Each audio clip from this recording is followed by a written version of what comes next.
బరువు తగ్గాలి అనుకునే వాళ్ళు, అలాగే గుండె ఆరోగ్యంగా ఉండాలి అనుకునే వాళ్ళు, షుగర్ కంట్రోల్‌లో ఉండాలి అనుకునే వాళ్ళు, డైజెషన్ ప్రాబ్లమ్ ఉన్నవాళ్ళు ఈ పప్పు చాలా తేలికగా తినొచ్చండి. ఇందులో తక్కువ క్యాలరీస్ అలాగే ఎక్కువ ఫైబర్ ఉండడం వల్ల బరువు తగ్గాలి అనుకునే వాళ్ళకి ఇది బెస్ట్ అండి. ముందుగా ఒక గ్లాస్ పప్పు తీసుకొని నేను వీటిని సన్నని మంట మీద వేయించుకుంటున్నాను. అప్పుడే బాగా ఈవెన్‌గా వేగుతాయి.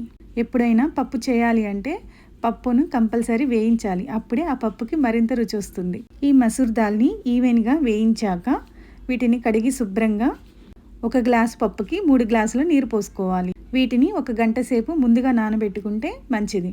తర్వాత అందులో ఒక మీడియం సైజు టమాటా వేసుకుంటున్నాను. అలాగే ఒక ఆనియన్ కట్ చేసి వేసుకుంటున్నాను.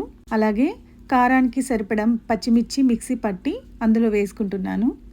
అలాగే పులుపుకి సరిపడా చింతపండు తీసుకొని వేసుకోవాలి. చాలామంది నా వీడియోస్ చూస్తున్నారు కానీ సబ్స్క్రైబ్ చేయట్లేదు. ప్లీజ్ సబ్స్క్రైబ్ చేయండి. ఇలాంటి వీడియోస్ మరిన్ని కావాలంటే సబ్స్క్రైబ్ చేయండి.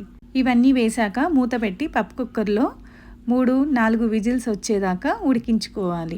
మెత్తగా కావాలి అనుకునే వాళ్ళు స్మాషర్తో స్మాష్ చేసుకోండి. లేదు మాకు ఇలానే ఇష్టం అనుకుంటే ఇలానే ఉంచండి. సరిపడా సాల్ట్ వేసి తాలింపు వేసుకోవాలి. తాలింపులో ఆవాలు, జీలకర్ర, అలాగే కరివేపాకు, ఎండుమిర్చి, కారం ఎక్కువ తినేవాళ్ళు పచ్చిమిర్చి కూడా యాడ్ చేసుకోండి.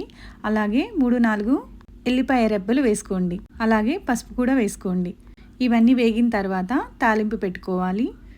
ఇవన్నీ వేగుతుంటే మంచి అరోమా వస్తుందండి. సూపర్ ఉంటుంది అది. తాలింపు వేసిన తర్వాత కొత్తిమీరతో గార్నిష్ చేసుకోవాలి. అంతే, ఎంతో టేస్టీ అయిన బ్లాక్ మసూర్ దాల్ పప్పు రెడీ. ఈ వీడియో మీకు నచ్చినట్లయితే do like, share and subscribe. Thank you for watching. ఇది చిన్నపిల్లల నుంచి పెద్దవాళ్ళ వరకు అందరూ ఈజీగా తినొచ్చు. ఇది మంచి డైజెషన్ కూడా.